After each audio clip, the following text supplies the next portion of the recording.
Witchy and Weird podcast. Hi, Witchy and Weird. I just wanted to pop in before the episode starts to give you a little update on what's happening over here. So I have decided to swap episodes to drop every Monday now, so you can start your week off right with Witchy and Weird shenanigans and yours truly. So get ready to see those in your feed every Monday as opposed to every Friday.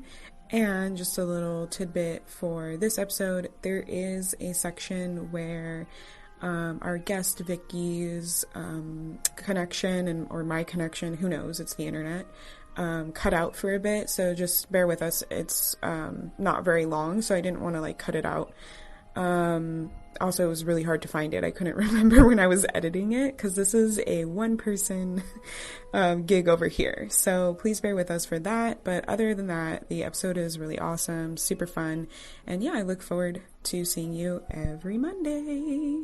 Or have you listened to me every Monday? Bye.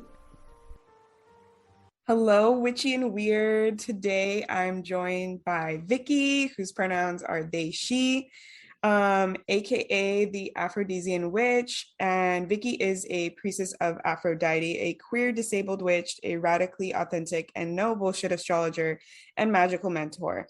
They have been carving out their own weird and wonderful magic path for the last decade, and more recently have been helping and supporting other badass witches disrupt systems and norms and work towards more authentic, intuitively led magical practices.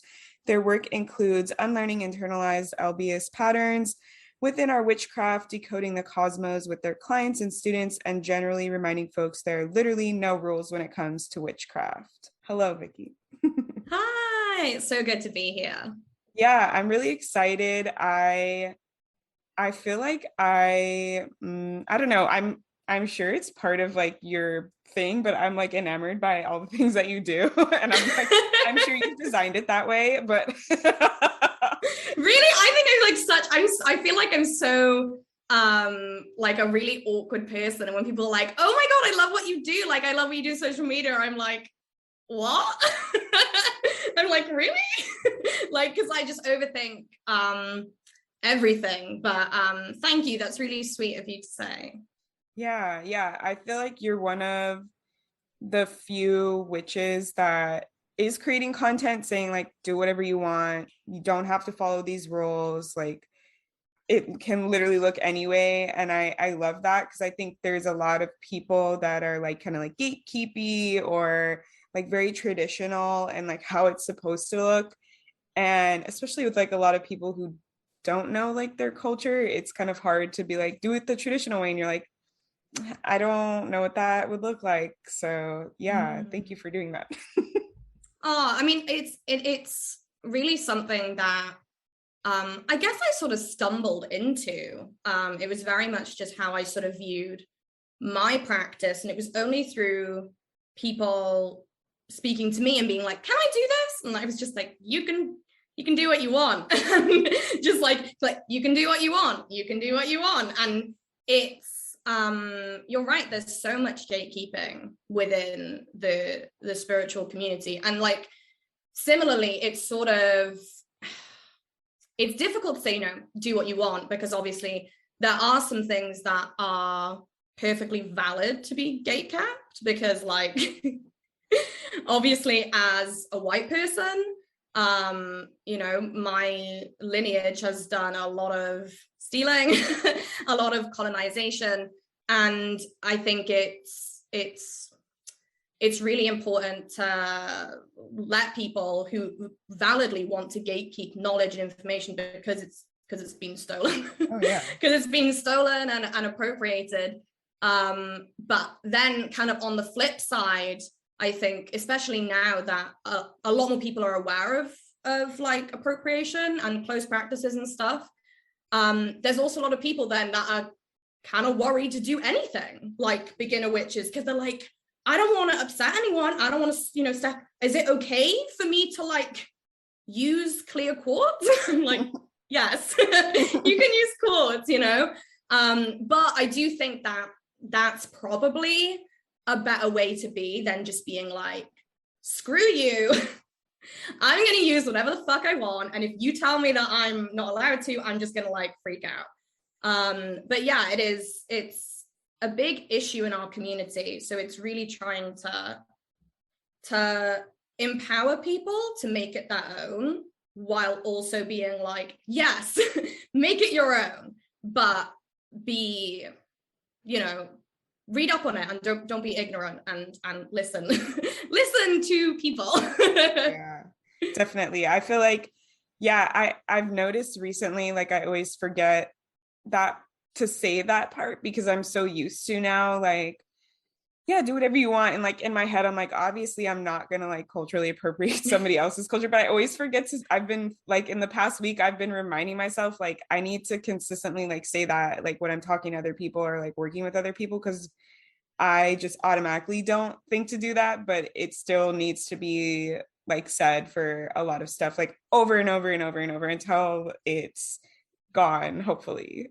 And yeah, and like, it's only really been something that I have, probably in the last year or so, started adding into when I'm saying do what you want.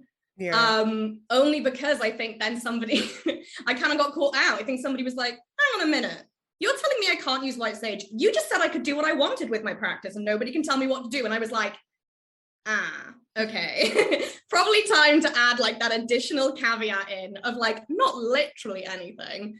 But yeah, but again, it's, this is only stuff that I've realized I have to add in once I've started kind of telling this to other people.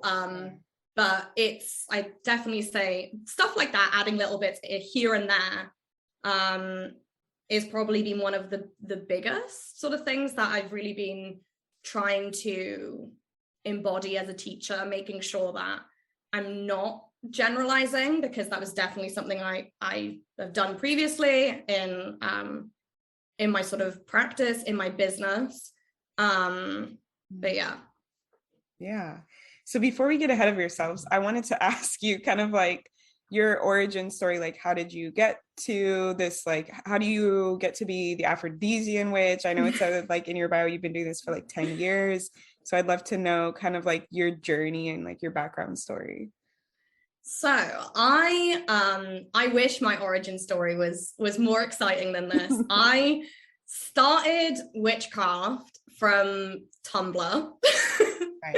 Literally 14-year-old Vicky on Tumblr.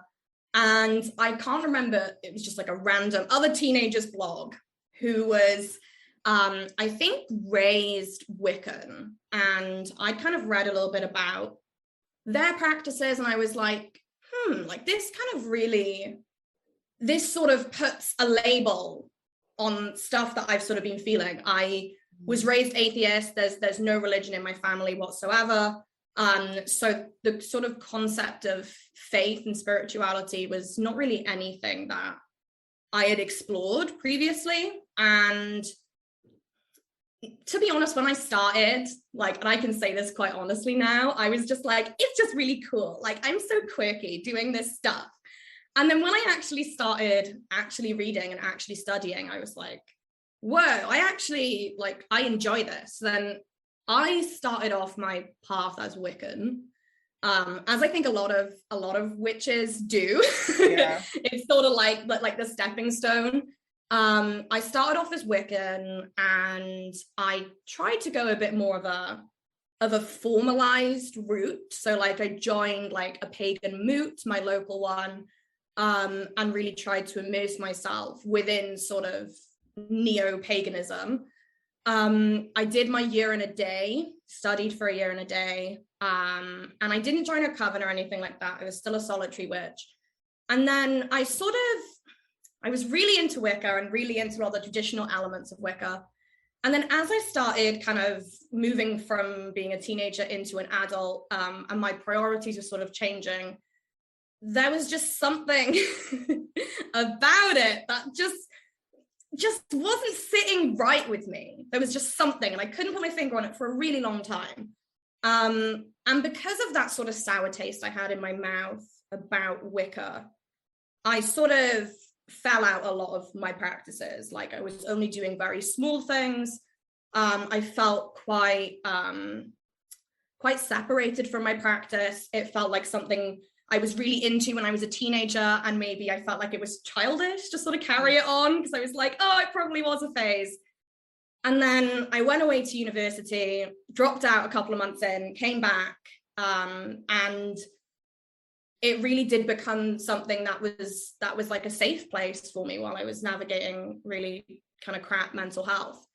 And then I joined a load of witchy Facebook groups because I was like, I need some sort of community with this, because a lot of the more sort of neo-pagan stuff from where I am in South Wales, it's a lot of sort of like middle-aged white people, like I am an earth goddess. And at that point, I think I was just looking for something that's a little bit more modern, a bit more unique than just kind of like the old school neo-pagan stuff. And it was that group, or one of the groups, that really kind of opened my eyes. And I was like, yeah, this is why I don't like Wicca. Like somebody has vocalized it, somebody's put it into words. And slowly I started kind of saying, okay, well, maybe I can like cut out the problematic bits. And for anyone who's tried to do this, you realize you're not really left with all that much. So it's very much like, after a while, I realized that I wasn't really attached to any of the Wiccan elements anymore. So started really leaning into, once I shed the Wiccan label, I think that's when stuff really like kind of kicked up a gear, because suddenly I felt like I had so much more freedom. I didn't really have to worry whether it was considered to be Wiccan, whether it was something that was actually part of it, what's important. There was very traditional elements that I just wasn't really meh about. And then, yeah, I would say after probably about a year or two of just kind of looking at witchcraft rather than Wicca, I started working with Aphrodite, which I just kind of stumbled into it. My first interaction with Aphrodite was not what I would recommend anyone does. In the sense of I had never worked with it before. I did a love spell with a partner at the time and was like, you need to help us. I want to like be bound to this person. And during the ritual, I was like, I could just tell this was not going to actually happen. And since then, I built a little altar to Aphrodite for the ritual and never took it down. And then it was sort of like, I didn't actually do a spell working with her for months after that. And she was like, no, we're not going to do that again. You actually have to get to know me first. And then I was like, I had a lot of reservations about Aphrodite because of the way that she's portrayed. Yeah. And then kind of, there was a couple of times after that I fell out of my practice, and it was really here that kind of brought me back into it. And then sort of mixed in there somewhere, I started learning astrology. And that sort of developed a little bit separate to my practice. In times when my practice has been like, I've fallen out of it, my astrology practice has picked up. So that's also been like a bit of a buffer as well. But yeah, now we are over a decade, which I'm like, whoa, that's wild. And it's been, I mean, my practice looks so different now than it did like 10 years ago, even 2 years ago. It looks wildly different. But yeah, it's been a weird a weird road getting here, and I never would have thought this is where I actually would end up. But I'm also really excited to see, you know, like 5 years down the line, I'm like, what is it gonna look like? Like I can't even imagine it. But yeah, it's been a weird journey, but here we are. Nice. So I'm curious, like, how you started to become like aware that some of the practices you were doing were like not like kosher, for lack of a better term, because I feel like you do talk a lot about like myths and like what you can do, what you can't do and stuff. And I feel like some people just, they aren't even sure like what, like you were saying, you know, like some people aren't even sure like what is harmful. So like how did you, like I know for me, like it took me to start like learning from people and they were like, yo, this is inappropriate. And then I was like, oh shoot, you're right, like this makes all the sense in the world. Yeah, so I think probably like most people, my first real thing was white sage and smudging. And I think it was literally like I might have recommended to someone like, oh yeah, you know, smudge before you do like a ritual or like whatever. And someone was like, hey, you know, like you really shouldn't be smudging. And I was like, what are you talking about? Like everyone smudges, everyone uses white sage. And someone very kindly educated me and was like, hey, and I remember they gave me a couple of articles, like go and read. And I was like, oh, fuck, like reading this stuff. And similarly, there's also kind of, it blows my mind why, especially people in the UK, why even they are extra like digging their heels in. Because I'm like, there is no attachment like here to indigenous people in the US. There's white sage does not grow here at all. But yeah, it is still, you know, the most common kind of smoke one that you can find. There are more metaphysical shops around here that they only sell white sage. They don't even sell anything else, you know? So that was really the thing that opened my eyes. And then I was like, I guess as well, kind of building my awareness of like feminism and like lefty stuff. I was sort of like piecing all these individual bits together. And it did take me a while to connect, you know, I knew, okay, racism, I was aware of my white privilege, you know, aware of my massive privilege, but it took me a while to connect that to my practice. And I think that's very much because of the big individualization problem within the spirituality community. The push of like, oh, you're a solitary witch. And yes, you do practice magic by yourself. However, none of us exist within a vacuum, you know? And I think that attitude that had been ingrained into me through Wicca made it take longer than it should have, you know, for me to actually connect. Actually, that applies to my spirituality, because I think I had seen, you know, oppression, okay, it's obvious, it's there. And then I'd realized actually my actions can still be harmful in my spirituality, even if nobody else is in the room with me. You know, I think I was very much like, you know, it's harmful if someone else is there, but I'm not doing anything to harm. My intention isn't to harm, and therefore how can I harm? And I think definitely wrapping my head around like your intention doesn't always equal the impact. And like you can have the best intentions and still fuck up and still cause a load of harm. And I think sort of from that, I started learning more about closed practices. I think actually the first time I'd heard the word closed practice was when someone was like, smudging's a closed practice. And I was like, what the fuck is that?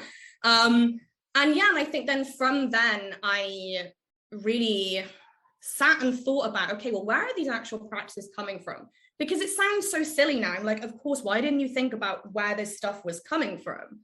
But I was just pulling off like a crappy compendium spell book off the shelf with like rituals and spells from like every single culture all over the world, not saying where it comes from, not saying how they found these rituals, whether they even are allowed to be sharing these, like all of this stuff. So it's silly now looking back. I'm like, that's so silly, but it was very much like, oh my God, of course, like this has got to come from somewhere. And of course it doesn't come from the UK. Like, of course it doesn't. So it was really, and I think even now, you know, while a lot more people are aware of like closed practices and particularly white sage, it does seem to be that the white sage thing is a catalyst for a lot of people, because it's like the most obvious thing that they're presented with in their practice. But yeah, so that was a bit of an eye-opening moment for me. But of course, since then, there has been so many things that I've been like called in for and being like, hey, it's not okay for you to say that. And I think that has probably been one of like the biggest things that I've learned through my spirituality, is understanding my immense amount of privilege and how, you know, we can cause harm even if it's unintentional. So yeah. I love that. Yeah, I wanted to ask because I feel like everybody comes upon it differently, and I feel like a lot of people, like, they have kind of like a sense or like a weird feeling, but they never like follow that until after, and then it's easier to see once you see like one example, then you're like, oh, I had that weird feeling before, so like I'm gonna listen to that next time. Yeah. And I think as well, like a lot of people, they're almost resistant to dig into it because they know that they might have to stop a practice that they really love. And like, yeah, it fucking sucks. Like, you're like, I don't want to stop this thing, but like, that is literally life. Like, if we were just like, no, you can do whatever you want, you know? But yeah, I think that's really why people have so much resistance, is because they're like, but this thing is really helpful for me. But a lot of times, you know, people say, oh, well, I have to use white sage. And I'm like, have you ever tried using another plant? And they're like, no. And I'm like, so it's not even like you've gone through all these plants and you're like, you've just tried this one thing and you've decided that you want it because you've been told that you're not allowed it, you know? So, and it is wild how many people will really try and find like loopholes for like, you can't do this because it's a closed practice, and they'll be like, but what if I do it like this? But what about this? And it's just but yeah, I think that's why there's so much resistance. It does come from a totally like self-serving sort of point of view, you know? Yeah, definitely. I know I've been reflecting on like this lesson. I think I brought up in the last podcast episode of like, what is spirituality? And I saw like somebody had said a video that's like, spirituality, if it's not anchored in something like outside of yourself, like a cause or a community or something, then it's not spirituality, it's just like self-help. And I think like you're kind of like talking about that kind of same concept where it's like, it's very individualistic and it's helping me, so I'm going to keep doing it. Like, it works for me, you know. It's not like, well, what about my community at large? Like, you know, ancestors, about other communities, how this affects them and stuff like that. And like, that is truly like being connected with everything, and that it might not feel like, you know, like that magical connection that we have where we're like grounded or something like that. But it's still about like understanding, like, I'm still a piece of this and I can still influence with my actions. Like, I love that you said that, like, just because nobody else is here doesn't mean I'm not causing harm. Like, that's like so good. And yeah, I think it's you know, and it is really wild to me, you know, when I tell people it's not just you in your spirituality, even if you don't practice with anyone else, that people get quite they get kind of pissed off because they're like, no, I'm not hurting anyone. And I'm sort of like, why don't you see this as a beautiful thing? Like, you being inherently connected to other witches, other people who have the same beliefs as you, other humans. Like, we are all connected. We are literally all humans. We're all just fucking living in this weird fucking time and place, you know? Why is this something that's like almost like disgusting to you? And it's so interesting to me that if you literally look at basically any other spirituality outside of sort of Western neo-paganism / witchcraft, there is an inherent sense of spiritual community. And I just think it's so interesting. I mean, of course, you know, the conditions around us would reflect within our spirituality, but it's wild because if you speak to anyone within like Western spirituality who maybe hasn't thought about this, it would just be like, well, why do we need community unless I need to work with other people for a more effective ritual? Right. You know? And it's like, there's always, I guess it's just capitalism kind of coming into our spirituality. But there's always, like you said, a thing of like, how does this serve me? What do I get out of this? And it's like, you know, you don't have to benefit from everything, you know, but it's so interesting to me how, and I'm saying people, me included in my journey, we struggle to connect those dots from like the oppressive systems that we see as outside our spirituality and actually what's happening inside. We see it, and obviously spirituality is a very personal thing, but it's also not a personal thing as well. You know, like it's a community thing. It's something that connects us to our other humans, to our lineage, you know, to the land that we're on. But yeah, I think that is probably, you know, the last year or so, I've realized like, whoa, our community has a massive problem with, and it's also really weird to me because if you ask people, they'll be like, no, I love being in community with people. But then when you actually dig into it, it's almost like threatening, because if you're in community, then you're being held accountable by other people, you know? And it's like, suddenly it's not just you that's impacted by this. So yeah. Yeah. Oh, I love like what you said, like the conditions of our surrounding are like reflected in our spirituality. Like that is a huge lesson. And I agree, like I'm pretty much on like the same page as you, like probably for the last like year and a half, 2 years, I've been like on that, like realizing, I mean, I'm pretty new to like my spiritual journey. So I feel lucky to like have fallen into this understanding like earlier on. So it's like, okay, hopefully I didn't cause as much harm, right? But like, yeah, it's definitely something I'm always learning too, of like, wow, okay. And it's true. I really feel like it is just how we grew up, what we were conditioned with.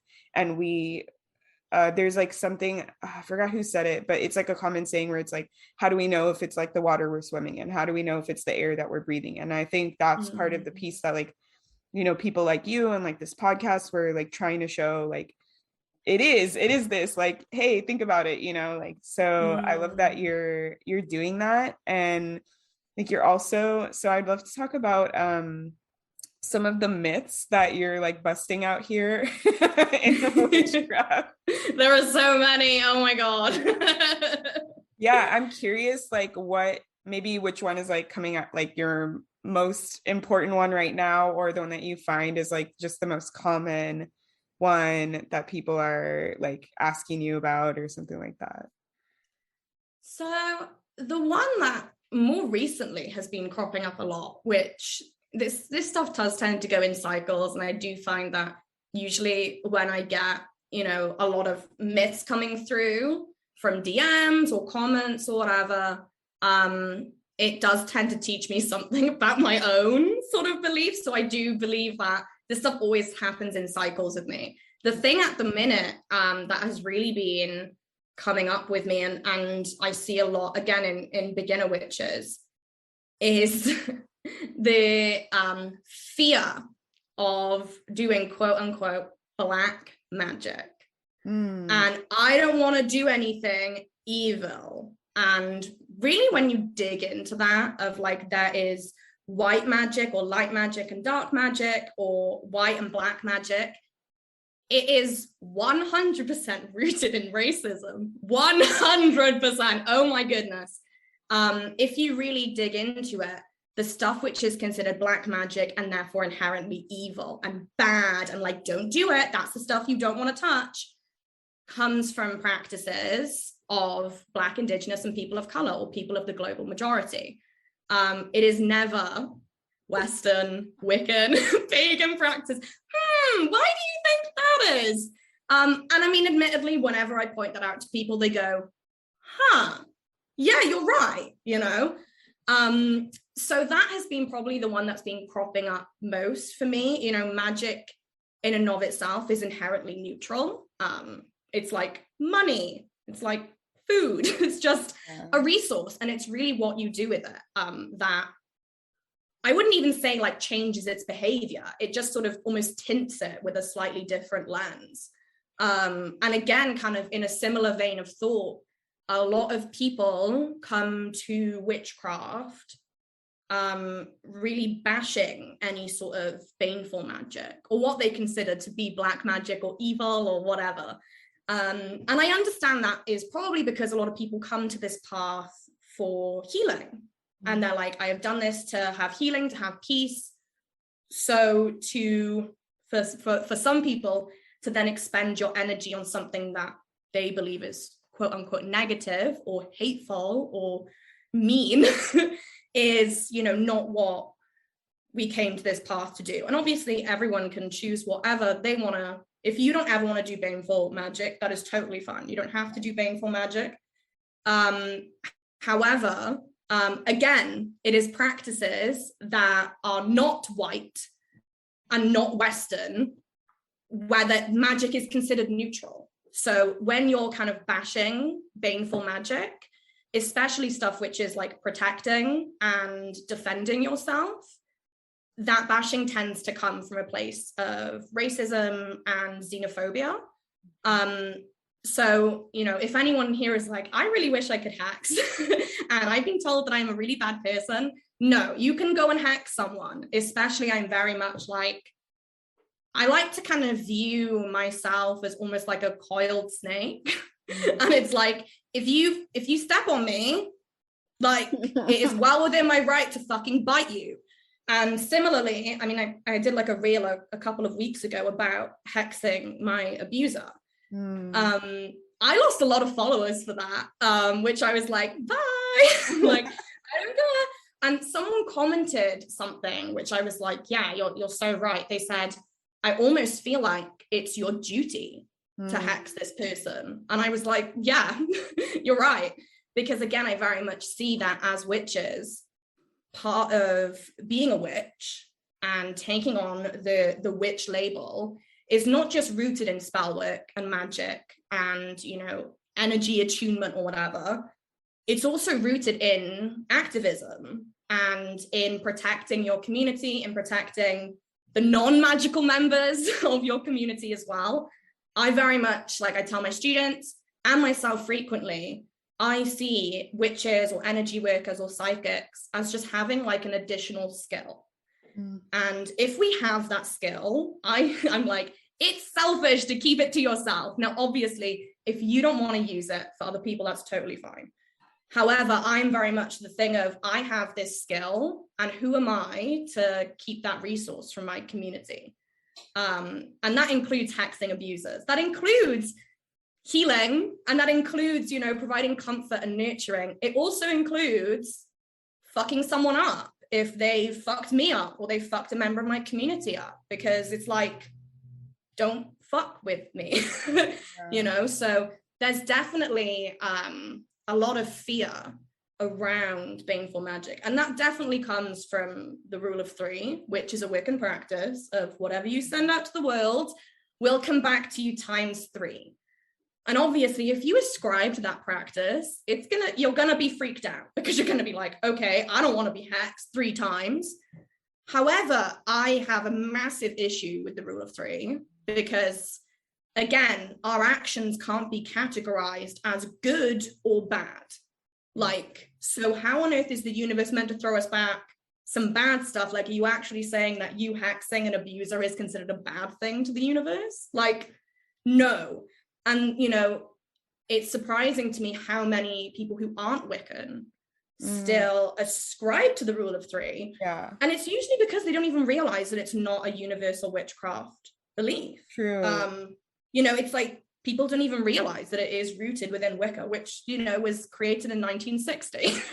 Yeah. So, you know, if you don't want to work with the rule of 3, you don't have to. I personally think witchcraft is way more fun without the rule of 3.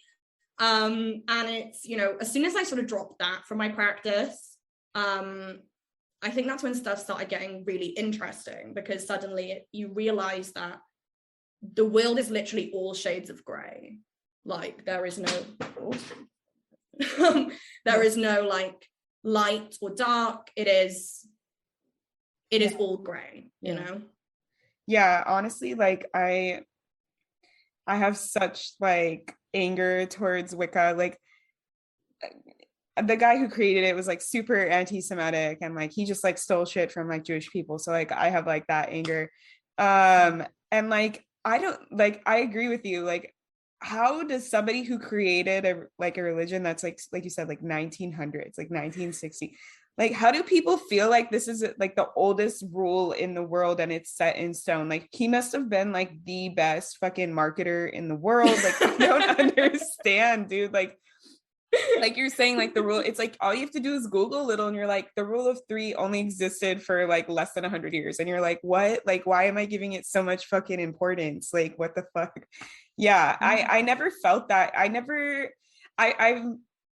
feel like a lot of media helps with these types of narratives that you're talking about, like with black and white magic and like rule of three and stuff, because like I remember watching like Charmed when I grew up, and a lot of their stuff was like Wiccan based. And like if you see like movies, it's like always like the black magic is kind of like some POC, and it's like they're not speaking in English, and you come and it's like you're not, it's like a small town and it's like scary, like all this kind of stuff. And it's like we see these kind of representations popularly, and we're just like, okay, that must be how it is. And I don't know, like I saw the rule of three, but I never, I mean, I guess I have like my Judaism. So I never like, I wasn't super religious or anything growing up either, but I just was like, that's cool for like other people to have, like, I guess, you know, like that's their thing. But yeah, I never got that sense. Like I had somebody once, and I just felt like if your intention is coming from the right place, like that's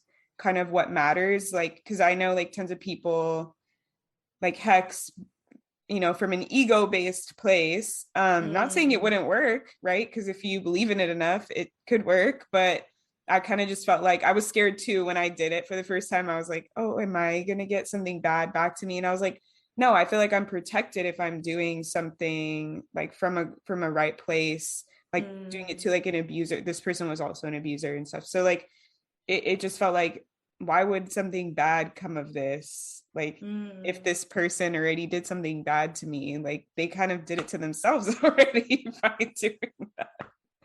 Literally, it's like, maybe just don't be a dickhead.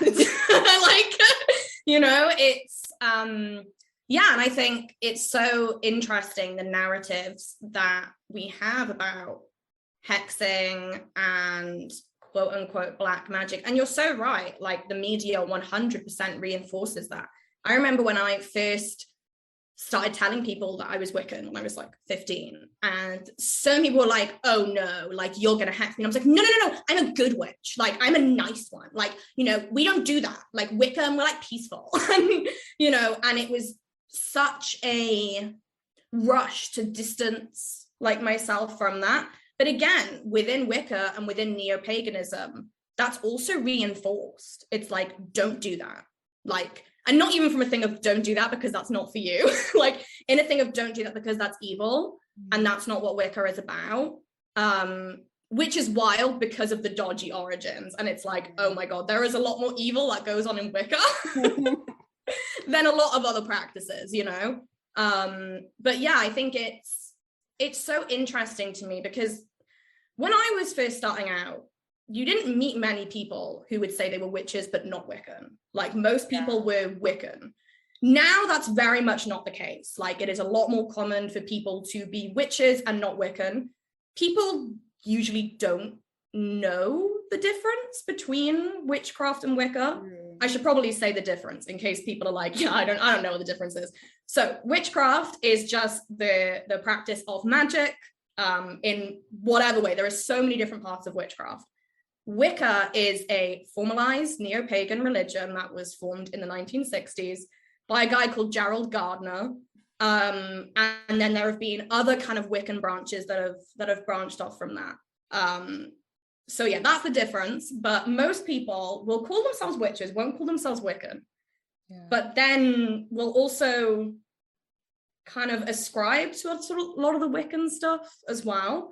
And so I think it's so interesting that whilst I wouldn't say, at least not in the circles that I'm in, it's like the dominant belief, the Wiccan sort of aftertaste it's still hanging around in the community. And I think that might also be because a lot of books that you find are like Wicca/witchcraft. So people don't actually know that the separation between the two. So yeah. Yeah. And also like colonialism, right? Like our ancient practices were lost. There's no like way to see them. We're so disconnected from like even white people, like our own ancient practices and things like that. So then when we have this like relatively new, there's a whole book, there's all this information about it. We're gonna like follow that as opposed to like doing the harder work of like delving deep, like trying to connect and like finding like more obscure texts or like working with elders and communities if there are any left, you know, like that type of thing. So it's all connected. I totally see how it's all connected, but yeah, it's like filling a hole, isn't it? That I think a lot of us are like, oh, we don't have any connection to this. And similarly, it's also marketed as like this old thing. Yeah, you know, that's what I'm saying. Like marketing teams. Yeah, literally, like Gerald Gardner, best PR team ever. But yeah, no, it is. Even when I was Wiccan, it was like, it was like formalized in the 1960s. But like this has been something that's been going on for a while. And even Gardner himself made this whole mythology and said, I learned it from this secret coven of witches in Nottingham. And they don't allow any outsiders in, but they allowed me in because I'm really special. And they showed me that rituals that had been passed down only to women, completely in secret. Now, that's not to say this coven didn't exist. However, the occult world in the UK was really small at that point. And there are no records, even within occult circles, of this secret coven of witches who apparently flew so under the radar that nobody knew anything about them. Now, Gardner also said that he witnessed these witches doing like a massive ritual on the coast of England to repel Hitler. And he was like, I have learned it from these witches. And it was that ritual that apparently sparked he was going to formalize it. Now, for me, I'm like, okay, let's believe Gardner and say the story is real. What an asshole to then go and publicize all of those rituals to the public. So even in the best case scenario, if this is a true story, he's still a dickhead. Like, if it's not, he just made up a load of shit and stole from a load of people, which is probably the more likely scenario. But the whole thing is wild. And it's so weird that in Wicca, like nobody wants to actually talk about the actual history. And it's sort of a self-perpetuating like mythology. And I'm not saying that like you can't have mythology as like a foundation for a practice. A lot of practices are literally based on like a myth of creation or a myth of evolution or whatever. But first of all, it didn't happen all that long ago for us to really be mythologizing this, because we literally have like historical records. But yeah, I think it's so wild to me that there's like this completely fake history, essentially, that Wicca was the predominant like practice in the UK, like for years. And while there are elements of like traditional Celtic practices, there's actually not that much. Yeah, like, it's just a bunch of different cultures like put together, which I guess like in a sense, like if he's like, oh, this is so old, it's like, yeah, because you're stealing from all these old practices, but it's not like one singular practice. It's just like he took from like everything. Yeah, he was like, that looks fun. Like, we'll add that in. Add a little pinch of that. Why not? Yeah. And obviously never gave credit, you know? Yeah. Yeah, that would be way too hard. And I think, you know, he was also a huge fan of Crowley. He was like a massive fan of Crowley. And Crowley did exactly the same thing. So, you know, this is not a new thing at all. But it's so interesting. Like you said, you don't have to do that much research. This is not secret history. This is actually, if you just like literally do a bit of Googling, you will find it. But yeah, it's always been quite strange to me how set in a lot of neo-pagans are about this false history of the origin of Wicca. Very strange. Yeah, honestly, like, oh, it's like one of the things that I just like immediately get mad about. And I'm just like, do you not even realize what is this practice? This is just Judaism. Like, I'm just like, I'm always getting pissed. But yeah. Mm-hmm. So let's talk about Aphrodite for like the last part. Yes. I'm excited.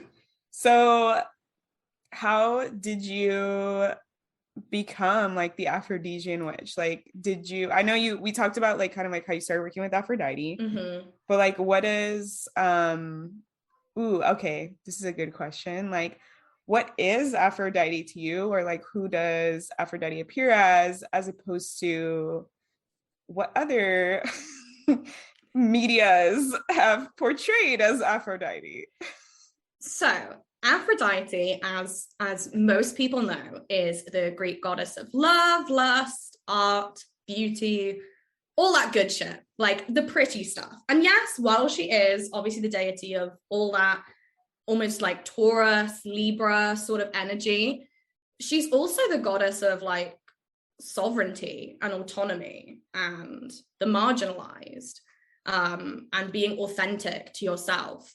So for me, Aphrodite is literally in everything that I do, which is really not where I thought my journey would end up, considering I didn't really work with deities until relatively recently. Like in my journey, like Aphrodite was the first deity I worked with, and I started working with her about 3 or 4 years ago. So most of my practice has been without any sort of deity work. But for me, Aphrodite, and probably the reason I keep coming back to Aphrodite, just really teaches me to not only, it sounds really cliche, love myself, but love every part of me, even the parts that are considered, shameful, or that I should hide from society, or that aren't quote unquote nice, like more my shadow. But also working with Aphrodite and her energy really allows me to root myself in connection to other humans, because I went through a lot of my life kind of distancing myself from other people, and being quite hard. And I think for me, Aphrodite really is that sweet spot between independence and like standing in your own authority and standing in like your own uniqueness and weirdness, and also being connected in love and respect for another person or other people as well. And I think, the reason why I've always continually sort of worked with Aphrodite is because every time I think I've sort of understood her, it's like another layer gets peeled back and I'm like, whoa, another thing I've understood about myself. So Aphrodite and working with her has allowed me to come to terms and acceptance with my own queerness, initially my queer sexuality, and more recently my non-binary identity. And even as well, like I'm polyamorous, and she's also allowed me to kind of understand that a little bit more.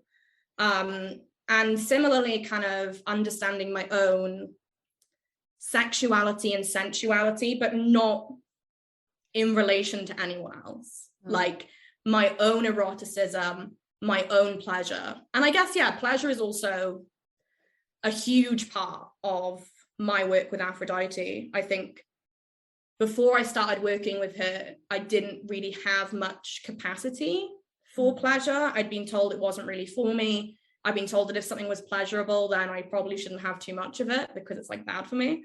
And almost like in a little bit of like self-flagellation, of being like, I'm awful, I'm not allowed good stuff. And, it sounds so silly, but since I've worked with Aphrodite, my actual like taste buds have changed.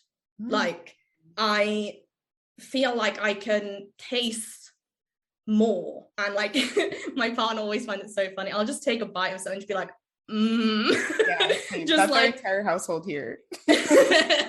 Just holding it in my mouth, and like even stuff which is like, like wasabi or like horseradish, something that's really like, and just sitting with like the pleasure in that and being like, oh my God, tapping into my senses. And I guess for me, Aphrodite is like that connection to myself and to my senses, and almost like the bridge between where my body begins and like my body ends and the will begins, you know, like that sort of sweet spot. But I don't really know where I'd be without Aphrodite. Like she's been such a huge part of my life and like my journey, and I really do see that kind of all the good shit that I've got has really been down to her, which is something that I would never really have thought that I would have ever sort of viewed, you know, that's kind of how my life has gone. But it's been such an interesting journey, sort of learning about her, also in relation to learning about myself, and similarly kind of learning about Aphrodite and the way that she's sort of been disseminated like throughout history, really kind of stinks of misogyny and the patriarchy. And through sort of understanding that, I've also come to understand those own narratives would be like within my body and within my communities, and not even in the ways that you would expect. So yeah, I hope that's probably quite a long rambly answer. But it's difficult for me to sort of really surmise down how she sort of impacts me and how I feel about her. But yeah. Yeah. I feel like I don't know what it is, but like with I don't work with deities very often. Like I'm more like working with aliens and stuff like that. But for some reason, I feel like I probably do work with Aphrodite, but I just like don't acknowledge it as much. But I feel like she's been one of the deities that I'm like constantly thinking like, yeah, I could still like work with them or things like that. Like, every time I do a lot of like self-care, like type of like self-expression, I feel like I'm like reminded of her. And like I've watched like some of your videos and things like signs like Aphrodite wants to work with you, and like I have all of those, and I'm just like, well, damn, like I gotta take this seriously at some point. But yeah, I'm curious, like what you have you ever like seen her? What do you visualize her as? Because I have like a visual and it's like totally not the norm. So yeah, I have nearly every time I visualize Aphrodite or I see her in more of like a physical shape, it changes all the time. And that's very much, you know, when I teach people about Aphrodite, I'm like, she is going to appear to you however you need, like you need her to appear to you. So obviously a lot of people are kind of aware of the traditional sort of representation of Aphrodite as usually quite a slim person with like breasts and a vagina, usually smiling very coyly and covered with some sensuous fabric, or sometimes just like stark naked, usually very long hair, a very demure look on her face. And obviously if you want to see Aphrodite as that, that's totally fine. However, I would say probably it's interesting. Every time I see Aphrodite, she's always like massive, like a giant. So that is a repeated theme all the way throughout whenever I see her, is she's always very large, sometimes larger than others, but she's always like way taller than me. I tend to see her as, it's interesting, when I visualize her shape is never really fixed. It sort of is quite fluid. She'll change between 2-3 sort of appearances.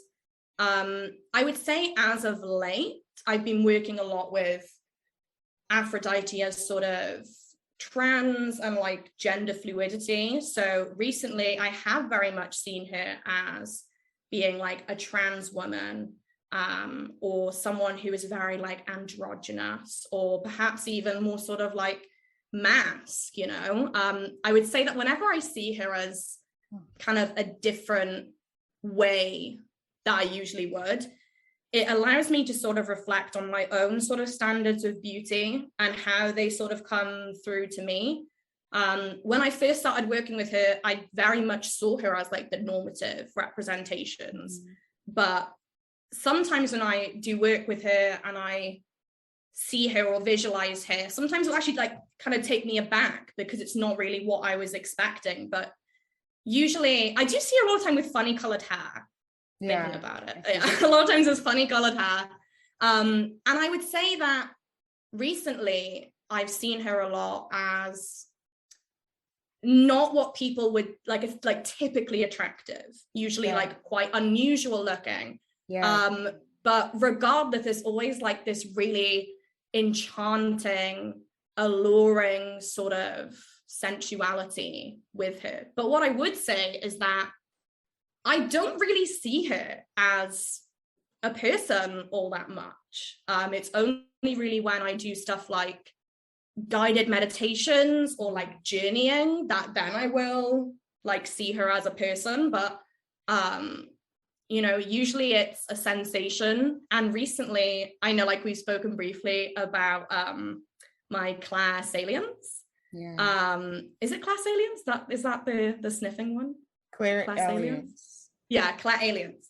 And usually like fresh flowers. And I'm like, oh, okay, she's here. And I usually will like feel Aphrodite as like a tingle at the back of my head. Like that's when I know that she's sort of around.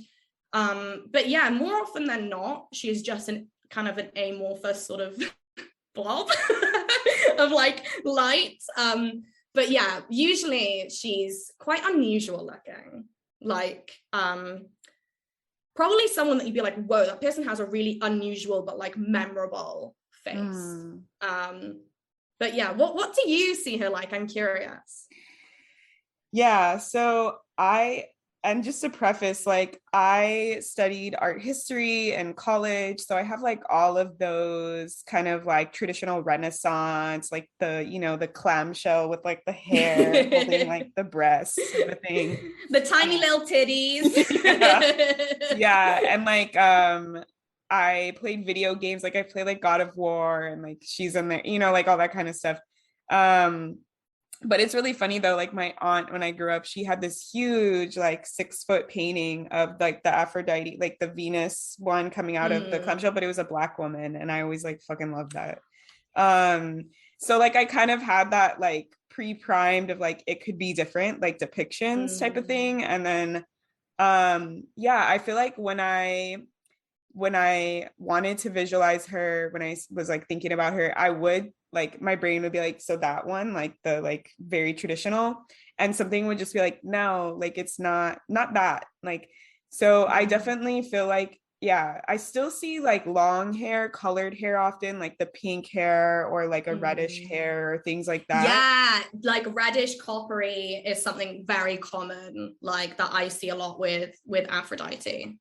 Yeah, but and then the tallness too, for a lot of time, like I feel like the presence was just like next to me, but like really tall, like more than like a human would be tall. And for me though, it's very weird. Like for me, it's almost as if she's like not human, like a weird like alien form or something, like not even looking like remotely recognizable as a human. Like the skin is like purplish, or like it's like, does she live in the water? What is this, like a beast or something? Like it's very like, and I agree, like maybe that's probably why like I'm not seeing it as a human, as a woman, because I'm non-binary. Like I work a lot with aliens, like I'm open to like other forms, but then like she still will have like hair. So it's like, what is this? Like, I don't know. And I feel like a lot of the times I don't see her face. Like I see, it's like that, like the Powerpuff Girls, like the lady, like you just like don't see the face, but you see like every other part. And I don't know if that's just like my own bias of like, there's no way I could see that, type of thing. But I feel like for me, I've kind of realized in my psychic practice, like it's really not as important to like see them, but to like just the feeling, right? Like of knowing that they're there, 100%. Like how you work with them and their energy. And I think for me, the energy, like maybe the water, like lives in the water type of thing, like that. I'm a Cancer, like I love the water. So it's more of like the energy that I want. Like it feels grounded for me, and like expansive, like pleasure, exploratory type of thing. So yeah, I just have this like visual, it's like a lot of rib cage, like it's totally like an alien figure. So I'm like, I'm so curious how you see her. I love that. And yeah, I mean, I very much get like the no face, like I get that frequently. And I'm so glad that you said that you know, you saw a painting of her as like a Black woman. I frequently see her as a person of color, probably more often than that.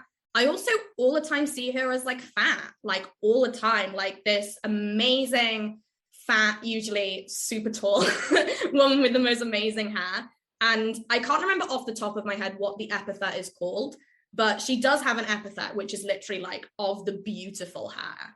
So hair is like always really important to her. In a lot of her mythology, they describe how like amazing her hair is.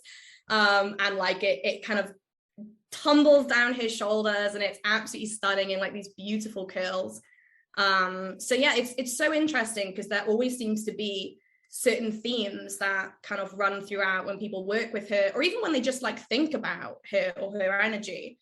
But yeah, I would like to see more. A lot of the statues are that very traditional like Greek representation of her, and I'm like, we need to start seeing some like different statues of Aphrodite. Like I love my statues that I've got, but like they're all super skinny and like really kind of normative. And I'm like, I want something different. She's asking for something different. Maybe I just need to start 3D printing or something and just like design my own.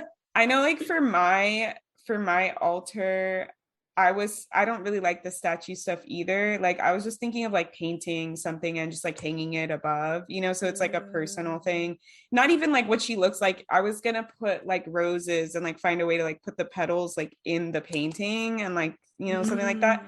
That's like, it's like representative of the energy of her.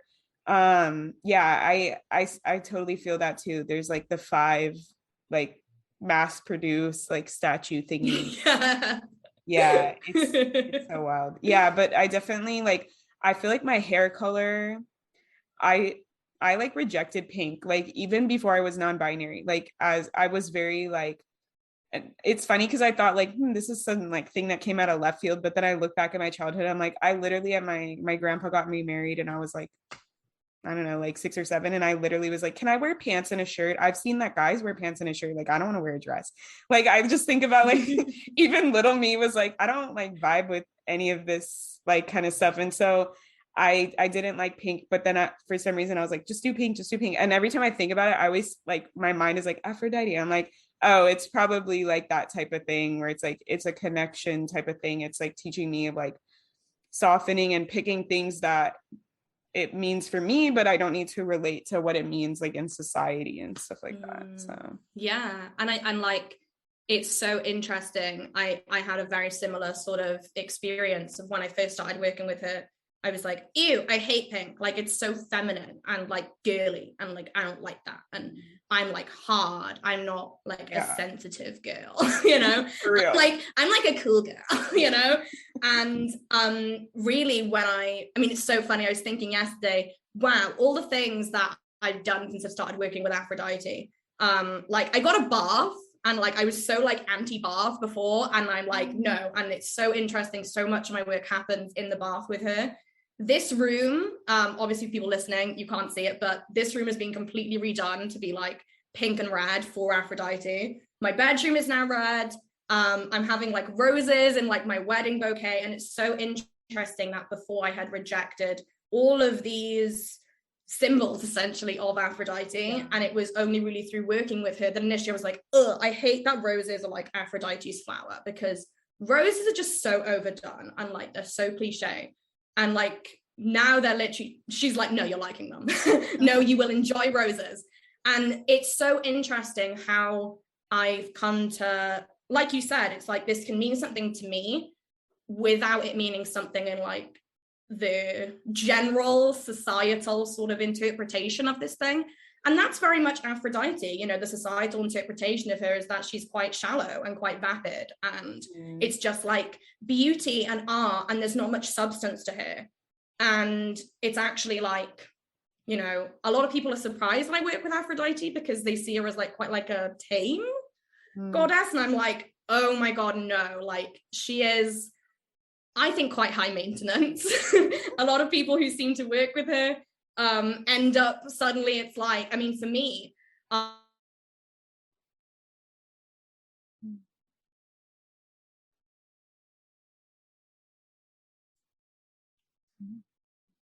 it just seems that she sort of just takes over your life and is like, hello, I'm here now, everything's about me. But yeah, so it's so interesting to see these sort of themes and what becomes, you know, more prominent. Pink and enjoying pink seems to be a really common theme when people are like starting to work with her or her energy. And yeah, I think that's probably one of the biggest things that she can really kind of teach us about, is accepting those parts of us that we've rejected because of like the general sort of interpretation of them, and kind of carving out our own means of sensuality and pleasure, and, you know, like sexuality and lust and creativity and all that sort of good stuff. Yeah, 100%. Like, I've definitely felt that more recently this year. Like, I'm starting to feel like the softness and like being okay with like being who I was. Cause like so much of my life was like, yeah, I'm the tough, like I'm intimidating, I'm not a girly girl, like that type of thing. So, you know, it's like wearing black all the time, look like being intimidating in my energy and like scary and like stuff like that. And it's like, no, I can't be like girl, you know, like all this stuff. Or like when I was girly for a time, like in college, like it was like vintage, so it's like I'm 50s like girly, yeah, so it's quirky. like yeah, exactly, like it was just like a whole thing. And like, yeah, so I'm definitely feeling like, and even like this past month I've been like, oh, I'm starting to realize like, oh, I can have like wear whatever colors I want, have that softness, like, and how I approach and feel about myself is just like whatever is in here, and not like, oh, well, people are going to think that like I'm this if I do that, or this if I do that. Yeah, I think she definitely helps me a lot with that. Like, yeah, the more often than not. And I know you talked about bees. Like, I know I live in California too, where it's like hot, but like I see like dead bees like every day, like I actually, yeah, bees are huge for her. Yeah, I collect them all if I have like the hands to, and I put them in my altar. So I just have like I was gonna say, put them on your altar. Yeah. Yeah, but yeah, I totally get that. Like, there's, yeah, it's so much stuff. So okay, last question about Aphrodite. I guess, like, what advice would you give to people who like want to work with her, or are interested in like working with her? So unfortunately, there's not actually that much information out there about working with her in a witchcraft sense. There's obviously quite a bit of mythology about her. So I would say the first things first is to read the mythology. But when you're reading that mythology, take it with a pinch of salt, because we have to remember who was writing these stories. A lot of these myths were passed orally, and then the people who wrote them are literally just like white academic men. From the West, and a lot of the nuance is lost, a lot of the history is lost, because she is seen as a goddess. There's not as much kind of weight put on her parts of the story. So take it with a pinch of salt. And I would say one of the best things to do is to consider those myths and how you can reinterpret them from your own lens. So like, if you're queer, how can you like queer this story? You know, how can you add in these things that tie you to this goddess? And then I would say the second thing is to make an altar. She fucking loves altars. And it doesn't have to be a big one. It can also be a digital one if you're kind of struggling for physical space. And that might literally just be like a private Instagram or a Pinterest board where you just put, you know, pictures or poetry and stuff that you enjoy.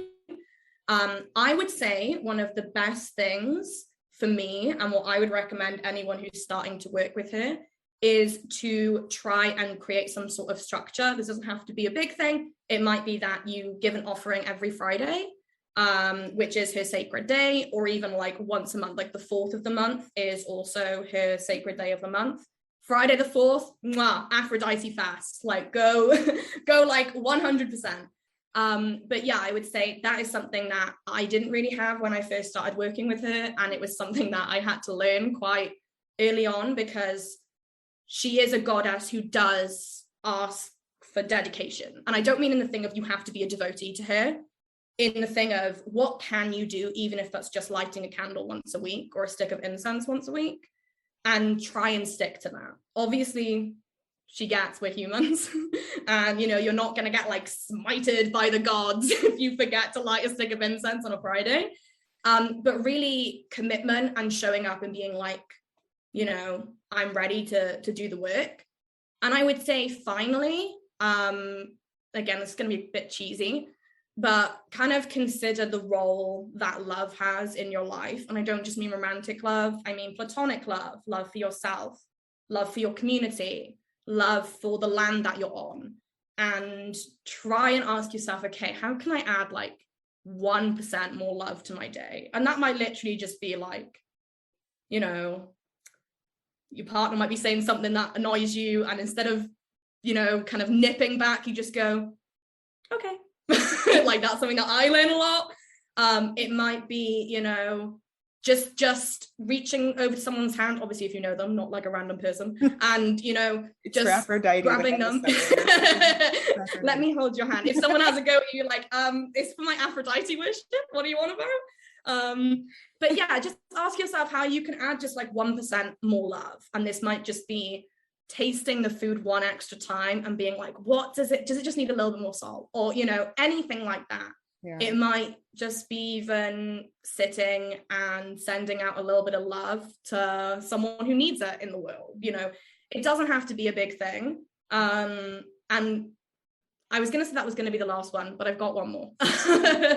I would definitely say try in some way to surround yourself with the ocean. If you can't get to the ocean, put a video on of the ocean, put your headphones in, and literally just sit. The ocean was Aphrodite's birthplace. You will learn so much from literally just sitting, thinking about tides and changes and how cyclical things are.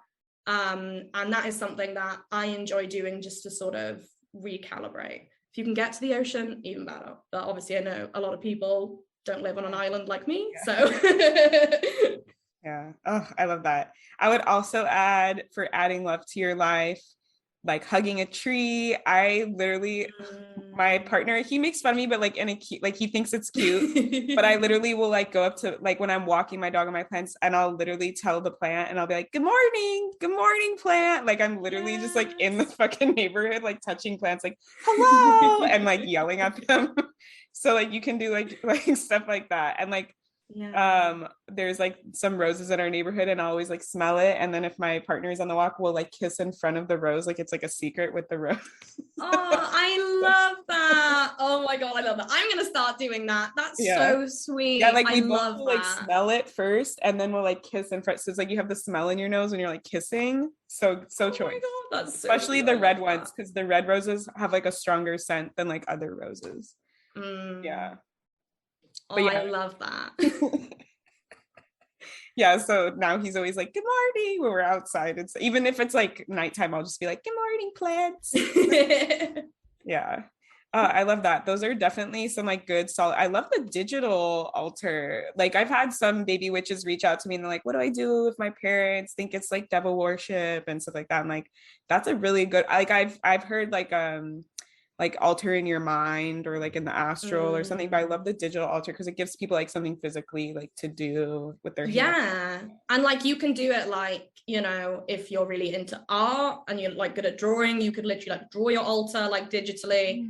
I know some people who do like collages, so they'll do like their dream altar essentially, which can also be good if you have like a specific thing in mind but you can't afford to get this stuff, like print it.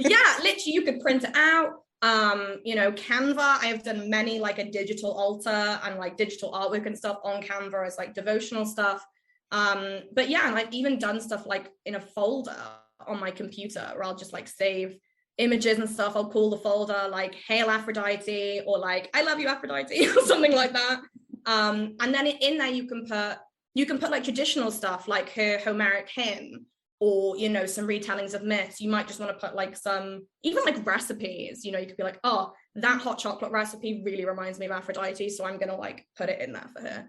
But yeah, digital altars are so much fun. And you can also have like digital altar playlists as well. So being like, what songs would kind of be playing in my ideal altar room? Like, what would the soundtrack be? And you can also do that, like, and dedicate playlists to deities. That's what I do with Aphrodite. Yeah. So if I have any sort of romancy sort of songs, I just stick them in there. And then that playing the music out in the room can be like an offering in and of itself. Yeah. But yeah, big fan of digital witchcraft. So much fun. Yeah. Ugh, I love all these ideas. So many ideas are like sparking. I don't know. Have you seen What We Do in the Shadows, the movie? Yes. Like, I was just thinking like the dance when the guy's like trying to like seduce them. He's just doing really like that. I don't know why that's what came into my head, like playing the music and you're like, this is for you. And you're just like, all awkward. It's literally me like in my altar room, like with like, let me give you this interpretive dance. And she's like, can you not? She's like, it's okay. Like some incense will be fine. I don't need that. Yeah, I get it. It's okay. You can stop now. Yeah. Awesome. Where can we find you? What do you have going on? Like if you have any like programs or things like that going on, this is that time to share. So you can find me on Instagram at the.aphrodisian.witch. I'll spell Aphrodisian because a lot of people don't spell it right. It's APHRODISIAN. I had to write that out in the air while I was doing that. I think I'm also on Pinterest, but you can find that through the link in my bio. I can't remember what the handle is off the top of my head. And currently in the works, I'm actually working on a 2-part Aphrodite class. Oh. So hopefully, maybe not by the time this episode comes out, but soon. So if you are listening to this, keep an eye because I will be doing it soon. And then in a couple of weeks, I am opening up for my signature program, Rose Witch Coven, which is going to be a 16-week program on essentially finding your inner witch and developing a more pleasurable, authentic, radical witchcraft practice. So we're just finishing up cohort 1. And yeah, cohort 2 is going to be opening, I think at like the end of August, beginning of September. So yeah, and I always have like classes and I do readings as well, natal chart readings. So there's lots of stuff going on with me, pure Gemini, Sag energy of like 7,000 things at once. But yeah, and my website is www.theaphrodisianwitch.com.